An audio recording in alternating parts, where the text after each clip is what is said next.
کہ हुजूर ताजुश शरिया गोवा गए थे, प्रोग्राम था, बयान के लिए वो गए थे, मगर जाने से पहले एक इंसान था, बहुत बड़ा रईस था, बहुत बड़ा मालदार था। उसने कई करोड़ रुपए खर्च कर कर एक मकान बनवाया। ये अभी 5-6 साल पुराने की बात है। वो घर बनवाया, घर बनवाने के बाद वो घर में रह नहीं पा रहा है। घर अच्छा है, मकान अच्छा है, सब कुछ अच्छा, मगर वो घर के अंदर रह नहीं पा रहा। क्यों? जैसे ही वो रात में सोता है तो उसे तरह तरह की आवाजें सुनाई देती हैं, तरह तरह की आवाजें उसे सुनाई दे रही है, बेचैन हो जा रहा है, उसको नींद सही से नहीं आ रही। सिर्फ उसी को नहीं, जितने उसके घर वाले वो घर में रहे सब यही कह रहे कि हमको नींद नहीं आती उस घर में, हमको नींद नहीं आती उस घर में। हर एक का कहना यही है।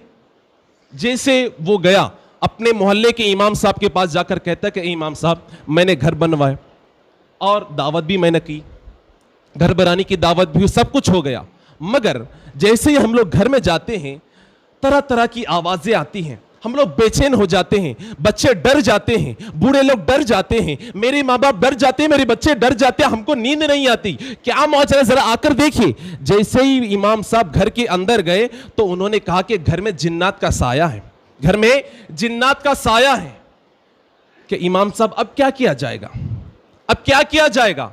तो उन्होंने कहा कि जिन्नात जो है बहुत कदीम के हैं, बहुत पुराने हैं, इसीलिए इनको दूर भगाने के लिए, घर में सुकून और चैन के लिए एक हस्ती है दुनिया जिसे ताजुश शरिया कहती है। वो अभी किसी का मुरीद भी नहीं हुआ था, वो शख्स आम इंसान था, उसको पीर और मुरीद का कुछ इल्म ही नहीं था, वो आम इंसान, कॉमन मैन था। कहा गया कैसे बुलाएं उनको? तो इमाम साहब ने कहा कि हमारे मोहल्ले में कभी कोई जलसा नहीं हुआ, हमारे मोहल्ले में कभी कोई प्रोग्राम ही नहीं हुआ, आज उर्से गौसे आजम रख लेते हैं, 11वीं शरीफ का प्रोग्राम रख लेते हैं, और रखने के बाद उसमें चीफ गेस्ट के तौर पर, मेहमान खुसूसी के तौर पर हम उनको बुला लेंगे, वो जरूर आ जाएंगे। इतना सुनना तो वो खुशी के मारे और उछल गया। उसके बाद कहा कि ठीक है, आप जो कहते हैं उस पर मैं अमल करता हूं, ठीक है, उनको बुला लेते हैं। नजराना देना था, जो कुछ भी फ्लैट के खर्चे थे सब कुछ वही रख लिया, क्योंकि बहुत मालदार था, अमीर था। जैसे ही हमारे हुजूर ताजुश शरिया उस गांव में कदम रखते हैं, कदम रखने के बाद वो इमाम साहब आकर कहते कि हुजूर फलां घर में चलते हैं, जहां जिन्नात का साया था फलां घर में चलते हैं, उस घर में आप आराम कीजिए। हुजूर ताजुश शरिया जैसे ही आए, सारे लोग आए उनको मिलने के लिए, सारे लोग मुलाकात कर रहे हैं, मगर जैसे ही हुजूर ताजुश शरिया उस घर के बाहर खड़े रहे अंदर आने के लिए, सारे लोग दूर भागने लगे। सबको मालूम था कि मोहल्ले वालों के उस घर में जिन्नात का साया है, उस घर के आगे से लोग जाना भी गवारा ना करते थे, इस तरह डरते थे लोग उस घर से। हुजूर ताजुश शरिया जैसे कदम रखे सारे लोग दूर चले गए। इमाम साहब आए अंदर और कहा कि हुजूर आप आराम कीजिए। वो चले गए इमाम साहब।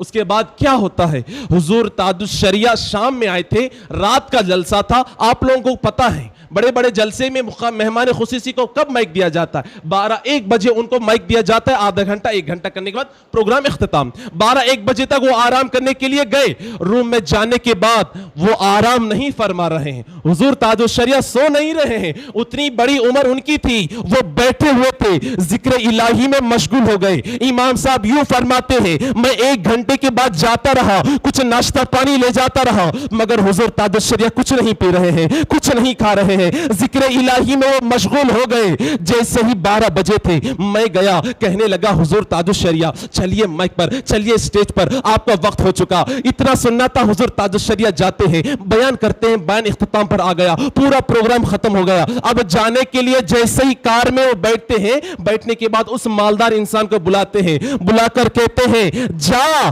तेरे घर में जिन्नात का साया भी दूर हो गया, तेरे घर में अब चैन सुकून भी आ जाएगा, जा तू और तेरे बच्चे, तेरा पूरा खानदान अब आराम से उस घर में रह सकते हैं। इससे क्या पता चला कि हुजूर ताजुश शरिया को ना कोई किसी ने बताया था कि उस घर में जिन्नात का साया है। ताजुश शरिया को यह बात कैसे मालूम हुई? कि यह बात इस तरह मालूम हुई क्योंकि अल्लाह के वो दोस्त थे, क्योंकि इस तरह मालूम हुई कि वो अल्लाह के मित्र थे, अल्लाह के दोस्त थे, वो सच्चे वली थे। इससे यह बात हमको मालूम होती है कि हुजूर ताजुश शरिया का मकाम कितना बुलंद बाला है, हुजूर ताजुश शरिया का मर्तबा कितना बुलंद बाला है। हुजूर ताजुश शरिया को बात कैसे मालूम है? पहले से ही मालूम थी क्या?